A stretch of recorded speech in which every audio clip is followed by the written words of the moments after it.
అంజయ్ గారు నమస్కారం. నమస్కారం అండి. మీ ముందు ఒక చిన్న 3 క్వశ్చన్స్ వేస్తా. చెప్పండి. మేము సామాన్యులమే. మా ఛానల్ ముఖ్య ఉద్దేశం ఏంటంటే సామాన్యుల దగ్గర ఎంత జ్ఞానం ఉంది, మీ నుంచి సామాన్యుల నుంచి మేము నేర్చుకోవడమే దీని ముఖ్య ఉద్దేశం. అందరూ పెద్ద పెద్దల దగ్గర పోతారు, వాళ్ళకు జ్ఞానం తెలుసు, ఆ పుస్తకాలు ఈ పుస్తకాలు చదివి అన్నీ చెప్తారు. మీలాంటి వాళ్ళ దగ్గర ఎంత జ్ఞానం ఉన్నది, మీ అనుభవ జ్ఞానం ఎంత ఉన్నది అని తెలుసుకోవడమే మా యొక్క ముఖ్య ఉద్దేశం. ఫస్ట్ ఒక క్వశ్చన్ వేస్తా. జీవితం అంటే ఏంటిది? జీవితం అంటే ఏంటి?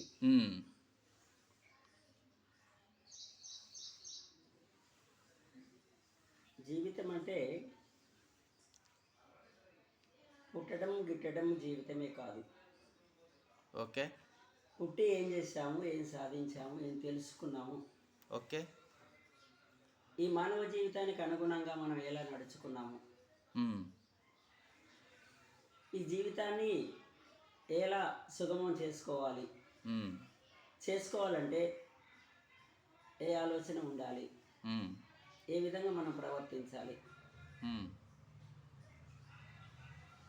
సంసారంలోకి వచ్చినాక కూడా ఆ సంసారాన్ని చక్కదిద్దుకునే విధానాన్ని, ఆలోచన విధానాన్ని, ఇంటి వ్యవహారం ఎలా చూసుకోవాలి, ఎలా చేసుకోవాలి, ఎలా చేసుకుంటే మనం ముందుకు వెళ్తాము,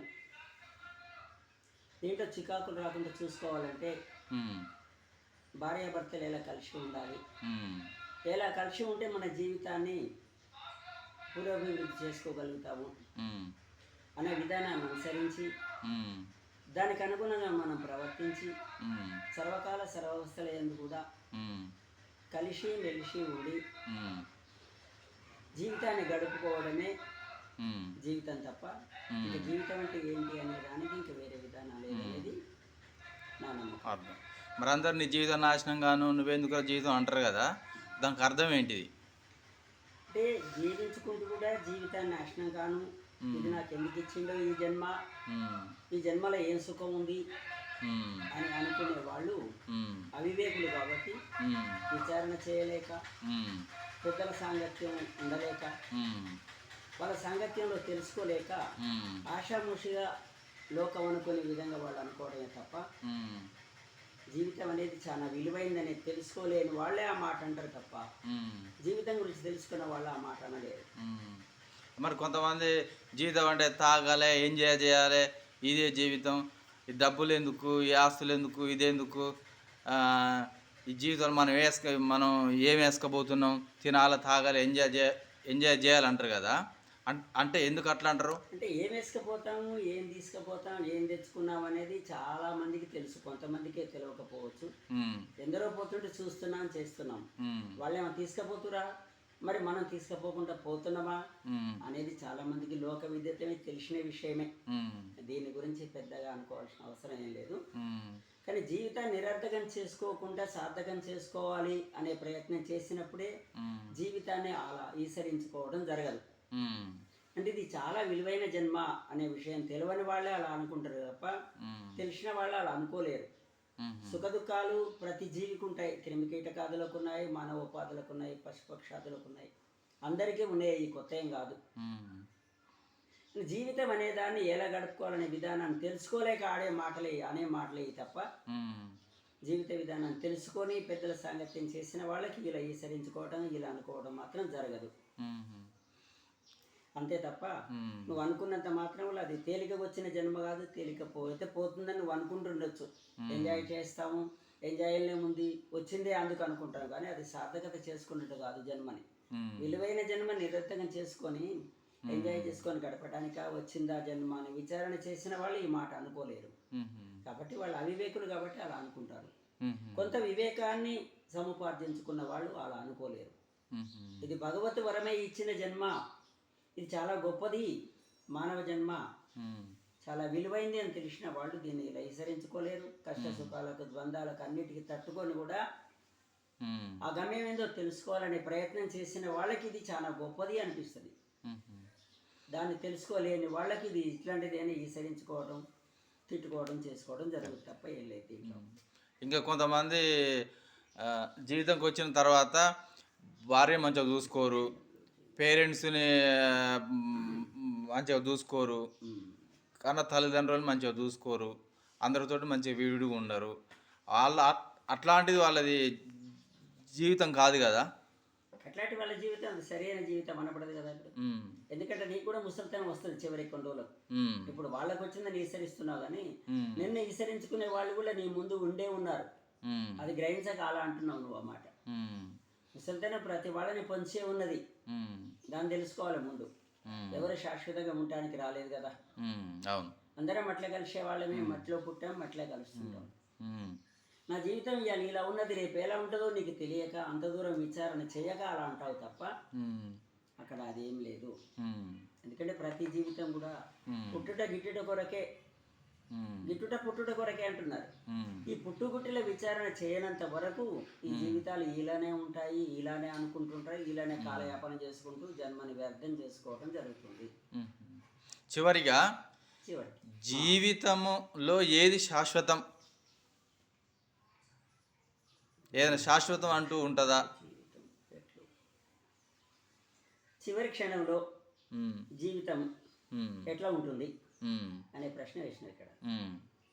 చివరి క్షణంలో జీవితం ఎలా ఉంటుంది అంటే దుష్కృతం సుస్కృతం, సుకృతం ఒకటి దుష్కృతం ఒకటి, రెండు ఉంటాయి అన్నట్టు.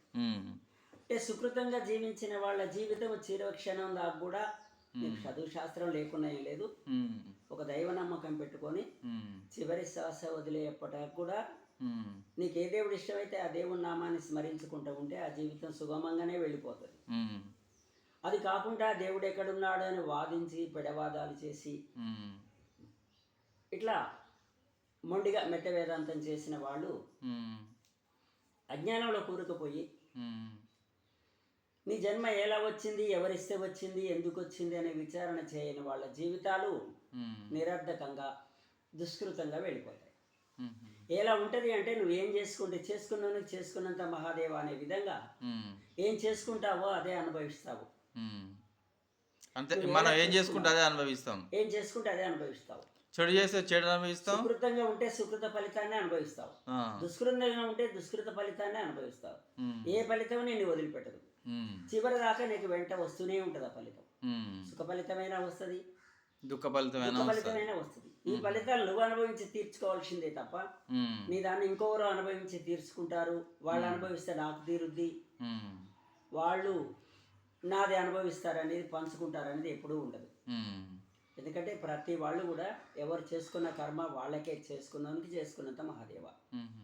ఒకరు సుఖపడుతుంటారు, వీళ్ళు కష్టాలు ఉన్నోళ్ళు అంటుంటారు వాడికి సుఖం వచ్చింది నాకు సుఖం రాలేదు, నేనేం చేసిన దేవునికి పాపం అంటావు, అది నీకు తెలియదు. గతంలో చేసుకున్నదాన్ని ఇప్పుడు అనుభవిస్తావు.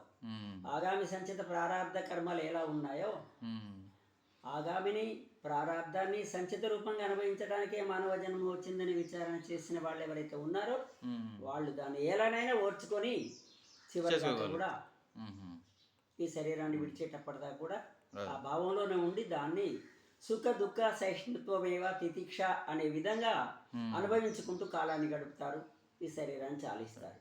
ఓకే అంజయ్ గారు, మీరు మంచిగా చెప్తున్నారు. మీరు అప్పట్లో ఎన్ని చదువుకుర్రు? మేము 5వ తరగతి చదువుకున్నాం అప్పట్లో. 5 చదువు. నీకు ఇప్పుడు నువ్వు చెప్పేదంతా మంచిగా ఉంది, ఇదంతా నీకు అనుభవ జ్ఞానమేనా? అనుభవ జ్ఞానం ఇదంతా కూడా అనుభవపూర్వక లోకంలో ఎట్లా జరుగుతుంది అనుభవించిన జ్ఞానం ఇది. కష్టాలు సుఖాలు దుఃఖాలు అన్నిటి కూడా అనుభవించిన మాటలే తప్ప అనుభవించిన మాట ఒకటి కూడా లేదు దీంట్లో. చివరిగా ఇప్పుడు కొంతమంది పేరెంట్స్ను కన్న తల్లిదండ్రులు మంచిగా చూసుకోకపోవడం, కట్టుకున్న భార్యను మంచిగా చూసుకోకపోవడం, ఈ లోకం వింతే తాగుడుకు అలవాటు కావడం, ఈ వ్యసనాలకు అలవాటు కావడం అట్లా జరుగుతుంది. ఇప్పుడు నీ అనుభవంలో అట్లా చేసిన వాళ్ళు ఏమైపోయారు? అట్లా చేసిన వాళ్ళు ఏమైపోయారంటే వాడి మతంతో వాడి గతి అనేదాన్ని చెప్పుకోవాలి తప్ప వాళ్ళు ఏమైపోయారు అనేది ఎవరు చూసిన వాళ్ళు లేరు, ఎవరు చేసిన వాళ్ళు లేరు. ఎందుకంటే ప్రతి విషయం కూడా లోకంలో కనపడుతూనే ఉంటుంది.